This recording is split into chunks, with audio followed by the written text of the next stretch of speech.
Hello, in this video I will be showing you how to add YouTube video to Bigcommerce.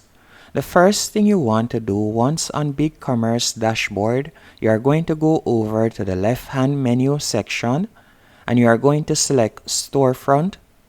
After selecting storefront, you are going to scroll down and you are going to tap on web pages. Once you have selected web pages, you will be redirected to this page on which you are going to tap on create a new web page.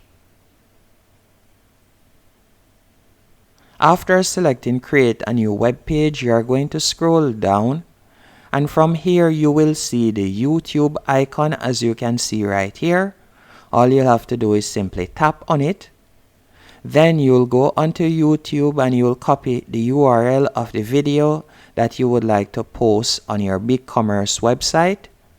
And you are going to paste the URL right where you see video link, as you can see right here.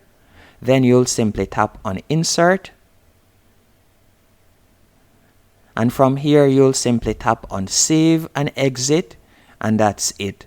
Hope you found this video helpful and informative. If you did, be sure to hit the like button and subscribe, and thank you for watching.